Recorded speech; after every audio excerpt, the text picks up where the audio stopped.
নমস্কার প্রিয় দর্শক। বিধানসভা নির্বাচন প্রথম দফার ভোট আগামী 23 তারিখে, আজকে 19 তারিখ, হাতে আর সময় নেই।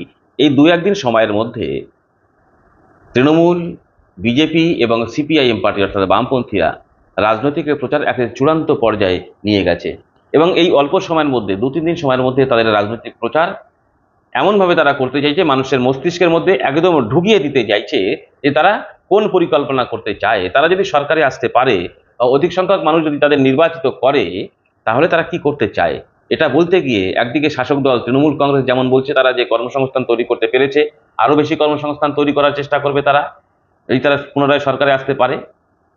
তারা যে ভাতার ব্যবস্থা করেছে সেই ভাতাগুলোকে তারা রানিং রাখবে, কন্টিনিউ করবে। কিছু ভাতার ব্যবস্থা করেছে, যেমন তার মধ্যে যেমন যুবসাথী, অন্যদিকে লক্ষ্মীর ভাণ্ডারের অর্থ বরাদ্দ বৃদ্ধি, এগুলো তারা করবে। যদিও কর্মসংস্থানের বিষয়ে তৃণমূলকে আর কেউ বিশ্বাস করে না, এতে কোনো সন্দেহ নেই। অন্যদিকে রাজ্যের খাতায় কলমে থাকা প্রধান বিরোধী দল তারা কি বলছেন? তারাও এই একই কথা বলছেন, তারা কর্মসংস্থান করবেন, তারা নারী সুরক্ষা দেবেন। যে নারী সুরক্ষা দিতে ব্যর্থ হয়েছে তৃণমূল কংগ্রেস দ্বারা পরিচালিত সরকার এই দীর্ঘ 11 সাল থেকে, এই 15 বছর। বিজেপি বলছে নারী সুরক্ষা দেবে। নারী সুরক্ষা বিজেপি দিতে পারে না। এটা হচ্ছে বিজেপি শাসিত বিভিন্ন রাজ্যে নারীদের উপরে যে অত্যাচার, যে আক্রমণ, এই ঘটনা তার প্রমাণ করে। স্বাভাবিকভাবে বিজেপি এই নারী সুরক্ষার বিষয়ে মানুষ বিশ্বাস করে না। মানুষ এটা বিশ্বাস করতে চাইছে, একটা অংশের মানুষ, যে লক্ষ্মীর ভাণ্ডার আছে বর্তমান সরকারের, বিজেপি যদি সরকারে আসে অন্নপূর্ণা ভাণ্ডারের ব্যবস্থা করবে, সেখানে 1500 টাকার বদলে 3000 টাকার ব্যবস্থা করবে, একদম ডবল করে দেবে। এই অন্নপূর্ণা ভাণ্ডারের ইতিমধ্যে ফর্ম ফিল আপও তারা শুরু করে দিয়েছে বিভিন্ন জায়গায়। একটা ব্যাপক প্রলোভনের একটা পথ তারা তৈরি করে দিয়েছে, মানুষকে প্রলোভনে প্রলুব্ধ করছে যাতে তাদের ভোট দেয়। কিন্তু মানুষ প্রলুব্ধ হচ্ছে না, এটা ভিন্ন বিষয়। আর একটা হচ্ছে কর্মসংস্থান সৃষ্টি করবে তারা, এটা বলছে। কিন্তু বিজেপি যে কর্মসংস্থান সৃষ্টি করতে পারে না তারও একটা উদাহরণ আছে।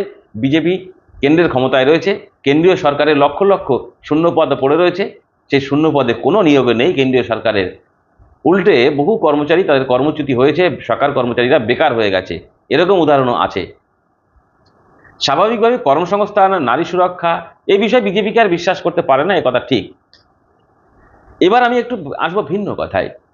দেখুন, সিপিআইএম পার্টি বলছে কর্মসংস্থান করবে, তৃণমূল বলছে কর্মসংস্থানের ব্যবস্থা করবে, বিজেপি বলছে কর্মসংস্থানের ব্যবস্থা করবে। এবার পার্থক্যটা কোথায় এই দুটো রাজনৈতিক দলের সঙ্গে সিপিআইএম পার্টির বা বামপন্থীদের? পার্থক্য একটা জায়গায়। কর্মসংস্থান যদি একটা যুবকের হাত করতে হয় বা একটা নবীন প্রজন্মের হাতে কর্মসংস্থানের ব্যবস্থা করতে হয় বা হাতে কাজ তুলে দিতে হয়, তাহলে তার একটা ন্যূনতম শিক্ষার প্রয়োজন আছে, একটা ন্যূনতম শিক্ষাগত যোগ্যতা দরকার আছে। না হলে কোথাও সে কোনো চাকরি পাবে না, কি বেসরকারি কি সরকারি। স্বাভাবিকভাবেই শিক্ষা ব্যবস্থাকে ঢেলে না সাজালে কর্মসংস্থানের কথা বলা এটা একেবারে কাল্পনিক বা এটা মানুষকে বিভ্রান্ত করা, যেটা করে চলেছে বলে মনে করা হচ্ছে বিজেপি এবং তৃণমূল।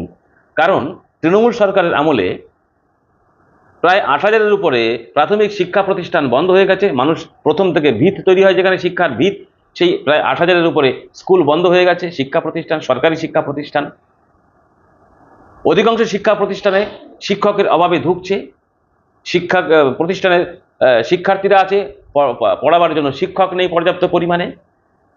এরকম একটা বিষয় দাঁড়িয়ে শিক্ষা ব্যবস্থার উপর এক চরম আক্রমণে নেমে এসেছে। মানুষকে শিক্ষা থেকে বঞ্চিত করবার একটা অভিযোগ উঠেছে বর্তমান সরকারের প্রতি। এবং শিক্ষাক্ষেত্রে যে দুর্নীতি, অযোগ্য শিক্ষক শিক্ষিকা দ্বারা ছাত্রছাত্রীদের শিক্ষার দান করা হচ্ছে। স্বাভাবিকভাবেই যতটুকু শিক্ষা তারা নিতে পারছে সেটাও অযোগ্য শিক্ষকের কাছ থেকে। সার্বিকভাবে শিক্ষায় এক বড় আক্রমণ নেমে এসেছে। অথচ তারা বলছে কর্মসংস্থান তৈরি করবেন। অশিক্ষিত, অল্প শিক্ষিত, অর্ধশিক্ষিত মানুষকে কেউ কাজে রাখতে চাইবে? আপনার কোনো প্রতিষ্ঠানে আপনি রাখবেন? নিশ্চিত না। বিজেপি সেই একই কথা বলছে, কর্মসংস্থান তৈরি করবে। কিন্তু আশ্চর্যজনক বিষয় সেটা হচ্ছে, যে কথা বললাম, এই রাজ্যে প্রায় 8,000 স্কুল বন্ধ হয়ে গেছে, সেগুলো খোলার কথা কেউ বলছে না। না বলছে তৃণমূল, না বলছে বিজেপি। কথা বলছে একমাত্র বামপন্থীরা তাদের ইশতেহারে ঘোষণা করেছে, ইশতেহারে তারা উল্লেখ করেছে। সিপিআইএম পার্টি তারা বলছে, তাদের নেতারা বলছে, যদি বামপন্থীরা সরকার গঠন করতে পারে তাহলে প্রায় গ্রাজুয়েশন পর্যন্ত তারা শিক্ষাটাকে একদম বিনামূল্যে করবার ব্যবস্থা করবে।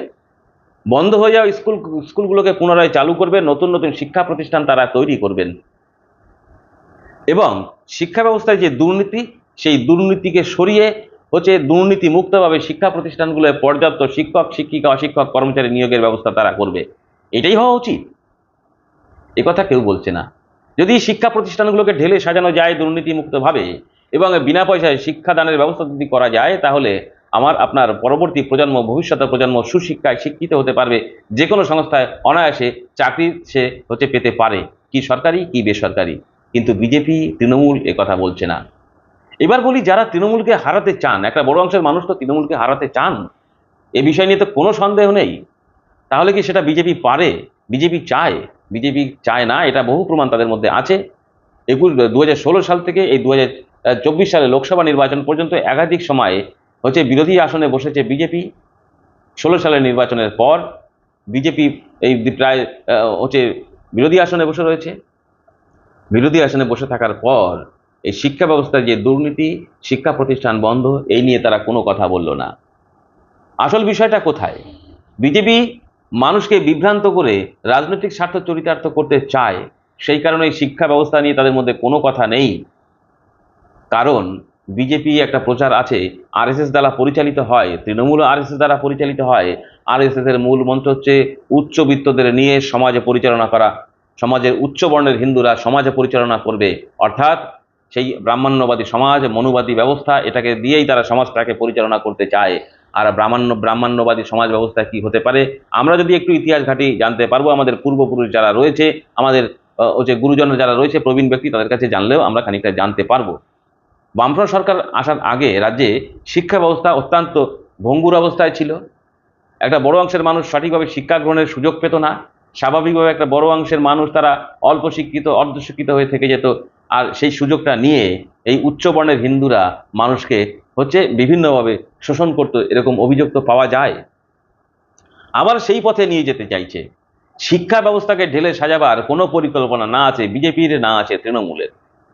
এখন যেটা বললাম, এই যে বিজেপি উচ্চবর্ণের হিন্দুদের প্রসার লাভ করাতে চায়, বিস্তার লাভ করাতে চায়, উচ্চবর্ণের হিন্দুদের দিয়ে সমাজ পরিচালনা করতে চায়। আর উচ্চবর্ণের হিন্দুরা শিক্ষা গ্রহণ করবে, তারা ধনী হবে ধীরে ধীরে, এবং তাদের ঘরের সন্তান সন্ততিরা শিক্ষা গ্রহণ করবে। আমার আপনার ঘরের ভবিষ্যৎ প্রজন্ম শিক্ষা গ্রহণ করতে পারবে না। কারণ এই রাজ্য সরকারগুলো বা কেন্দ্রের সরকার আমার আপনার কর্মসংস্থানের ব্যবস্থা ঠিক মতো করতে পারেনি। স্বাভাবিকভাবে একদিকে যেমন সরকারি শিক্ষা প্রতিষ্ঠান বন্ধ হয়ে যাচ্ছে, অন্যদিকে ব্যাঙের ছাতার মতো গর্জিয়ে উঠছে বেসরকারি শিক্ষা প্রতিষ্ঠান। প্রচুর পরিমাণে অর্থ ব্যয় করে সেখানে শিক্ষা গ্রহণ করাতে হয়।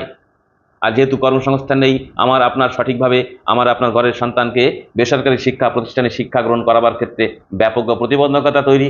স্বাভাবিকভাবেই আমার আপনার ঘরের সন্তান অশিক্ষা, অশিক্ষিত হয়ে কুসংস্কারাচ্ছন্ন হয়ে পড়ে থাকবে। আর অশিক্ষিত, অর্ধশিক্ষিত হলে একটা মানুষকে কুসংস্কারের মধ্যে ঢুকিয়ে দেওয়া যায় অতি সহজে ধর্মীয় সুড়সুড়ি দিয়ে। বিজেপি সেটাই চাইছে। এটা একদম পরিষ্কার হয়ে গেছে। বামপন্থীরা এই কথাই বলে, সিপিএম পার্টি কথাই বলে। উচ্চবর্ণের হিন্দুদের দিয়ে যদি সমাজ পরিচালনা করতে হয়, তাহলে নিম্নবর্ণের হিন্দু বা নিম্নবর্ণের মানুষদের, নিম্ন স্তরের মানুষদের অশিক্ষার মধ্যে ডুবিয়ে রাখো। তাদের মাথায় হাত বুলিয়ে মাথায় কাঁঠাল রেখে কাঁঠাল খেয়ে যাবে, বুঝতেও পারবে না, কারণ সে অল্প শিক্ষিত, অর্ধশিক্ষিত। আর উচ্চবর্ণের হিন্দুরা, উচ্চবর্ণের মানুষ যারা রয়েছেন সমাজে, তাদের ঘরের সন্তান সন্ততিরা ওই শিক্ষা প্রতিষ্ঠান, বেসরকারি শিক্ষা প্রতিষ্ঠান না থাকলেও শোষণের মধ্য দিয়ে তারা বিত্তশালী হয়।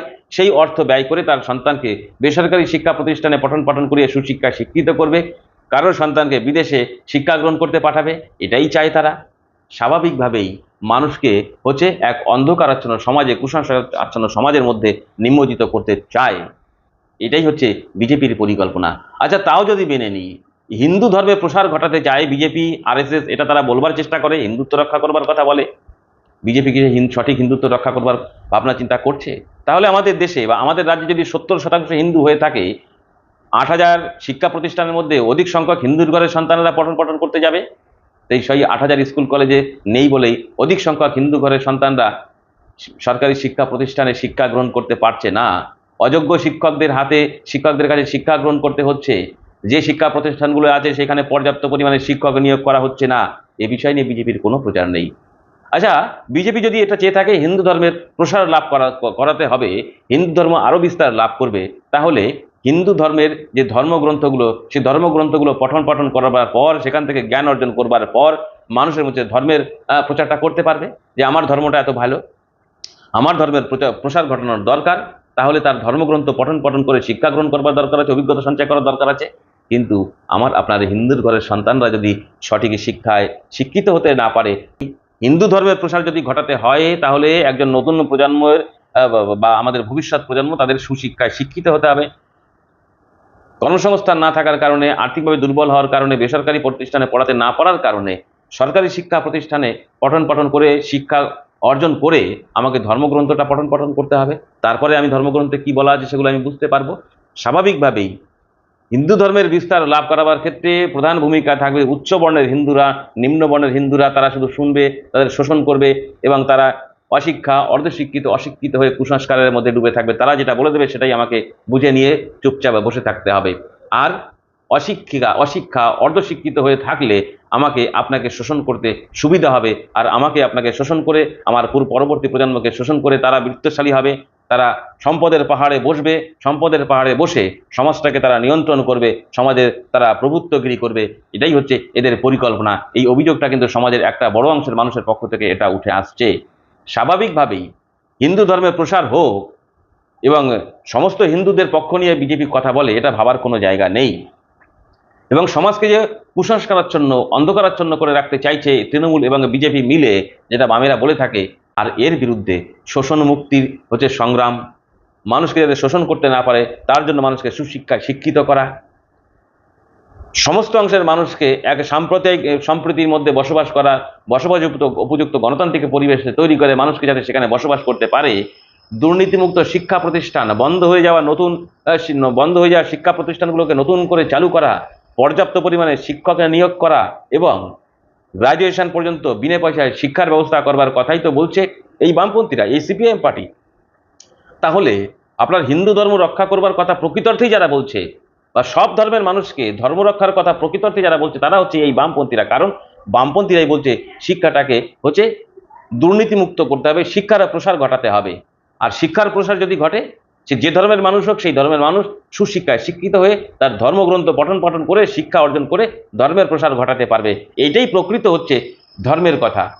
ধর্মের কথা এটা হতে পারে না যে অশিক্ষার মধ্যে ডুবিয়ে রেখে একটা অংশের মানুষ সমাজের প্রভুত্বগিরি করবে, সমাজটাকে নিয়ন্ত্রণ করে সমাজে যে বিত্তশালী হবে, বিত্তবান হবে, শোষণ করে ওই যে সম্পদের পাহাড়ে গিয়ে বসে থাকবে। এটা হতে পারে না। সমাজটাকে উন্নততর করতে গেলে, প্রত্যেকটি ধর্মের মানুষকে ধর্মের প্রসার ঘটাতে গেলে, মানুষকে সুশিক্ষায় শিক্ষিত করে উন্নততর সমাজ গঠন করাতে গেলে এবং একটি সমাজ ব্যবস্থাকে উন্নতির শিখরে পৌঁছে দিতে গেলে যেটা প্রয়োজন, সেটা সর্বাগ্রে শিক্ষা ব্যবস্থার আমূল পরিবর্তন, শিক্ষা ব্যবস্থাটাকে ঢেলে সাজাবার এই কাজগুলো করা দরকার। এটা না বলছে তৃণমূল, না বলছে বিজেপি, এই কথাটা একমাত্র বলছে বামপন্থীরা এবং তাদের ইস্তেহারে, সিপিএম পার্টির ইস্তেহারে এই কথাগুলো আছে। স্বাভাবিকভাবেই আপনি যদি হিন্দু ধর্ম রক্ষা করতে চান, আপনি যদি মুসলিম ধর্ম প্রসার ঘটাতে চান, আপনি যদি হিন্দু ধর্মের প্রসার ঘটাতে চান, তাহলে দরকার আপনার ভবিষ্যৎ প্রজন্মের সুশিক্ষায় শিক্ষিত করে তোলা। তবেই আপনার ধর্মের প্রসার ঘটবে। আর এই কথাটাই বলছে সিপিএম পার্টি। তাহলে আপনি ঠিক করবেন, আপনার ধর্মের প্রসার ঘটাতে গেলে শিক্ষার প্রয়োজন আছে, যেটা সিপিএম বলছে। আর বিজেপি বলছে ধর্মের প্রসার ঘটাতে হবে, কিন্তু শিক্ষার কথা বলছেন না। তাহলে তৃণমূলকে আপনি হাঁটাবেন, এটা বুঝে নিলাম। তাহলে আপনি শিক্ষার প্রসার ঘটিয়ে ধর্মের প্রসার ঘটাতে চান, নাকি শিক্ষার প্রসার না ঘটিয়ে একটা অংশের হাতে একটা সমাজ ব্যবস্থাকে নিয়ন্ত্রণের ব্যবস্থা করে দিতে চান? সেটার দায়িত্ব হচ্ছে আপনার। চিন্তা ভাবনা করবেন আপনি 23 তারিখ এবং 29 তারিখে আপনার সিদ্ধান্তের মধ্য দিয়ে। এটাই ছিল আমার আজকের এই পর্বের প্রতিবেদনের বিষয়। যদি এই প্রতিবেদনটা আপনার ভালো মনে হয়, তাহলে প্রতিবেদনটিকে প্রচুর পরিমাণে শেয়ার করবেন। দেখা হবে পরবর্তী আরেকটি প্রতিবেদনের সঙ্গে। ততক্ষণ ভালো থাকুন, সুস্থ থাকুন।